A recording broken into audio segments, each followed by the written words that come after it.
Assalamualaikum warahmatullahi wabarakatuh. Perkenalkan, nama saya Windy Agustini dengan NIM C0D020003. Saya dari kelas F Pajakan akan menyampaikan materi konsep aktiva tetap di dalam akuntansi pajak. Pengertian aktiva tetap. Aktiva atau biasa disebut aset merupakan harta yang menjadi sumber ekonomi perusahaan yang digunakan untuk kegiatan operasional perusahaan. Menurut Pernyataan Standar Akuntansi Keuangan atau PSAK, Nomor 16 Pasal 5 menyebutkan bahwa aktiva tetap adalah aktiva berwujud yang diperoleh dalam bentuk siap pakai atau dibangun lebih dahulu yang digunakan dalam proses perusahaan, tidak dimaksudkan untuk dijual dalam rangka kegiatan normal perusahaan dan mempunyai masa manfaat lebih dari 1 tahun. Pengelompokan aktiva tetap.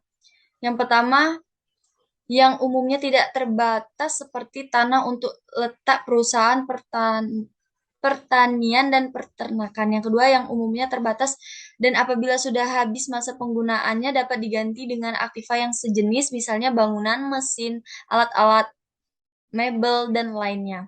Yang ketiga, yang umumnya terbatas dan apabila sudah habis masa penggunaannya tidak dapat diganti dengan aktiva yang sejenis, misalnya sumber-sumber alam seperti hasil tambang dan lain-lain. Berdasarkan sudut substansi. 1. Tangible aset atau aktiva berwujud seperti lahan, mesin, gedung, dan peralatan. Yang kedua, intangible aset atau aktiva yang tidak berwujud seperti goodwill, patent, copyright, hak cipta, fanasis, dan lainnya.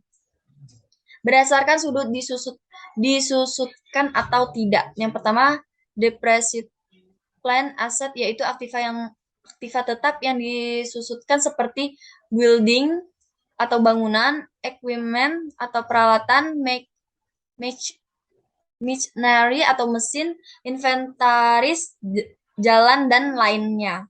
Yang kedua, independent plan asset, yaitu aktiva yang tidak dapat disusutkan seperti tanah.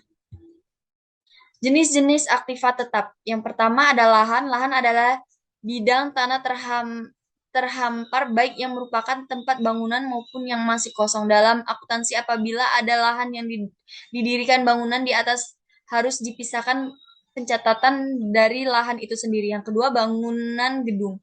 Gedung adalah bangunan yang berdiri di atas bumi, ini baik di atas lahan atau air. Pencatatannya harus terpisah dari lahan yang menjadi lokasi gedung. Yang ketiga, mesin. Mesin termasuk peralatan-peralatan yang menjadi bagian dari mesin yang bersangkutan. Yang keempat, kendaraan. Semua jenis kendaraan seperti alat pengangkut truk, graden, mobil, kendaraan motor, dan lain-lainnya.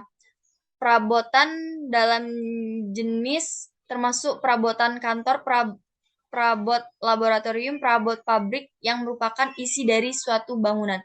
Yang kelima, investasi. Peralatan yang dianggap merupakan alat-alat besar yang digunakan dalam perusahaan seperti inventaris kantor, inventaris pabrik, inventaris laboratorium, inventaris gedung, dan lainnya. Yang keenam, prasarana. Prasarana merupakan kebiasaan bahwa perusahaan membuat klasifikasi khusus pasaran seperti jalan, jembatan, rel, pagar, dan lainnya. Sekian dari saya, lebih dan kurangnya saya mohon maaf. Wabillahi taufiq wal hidayah. Wassalamualaikum warahmatullahi wabarakatuh.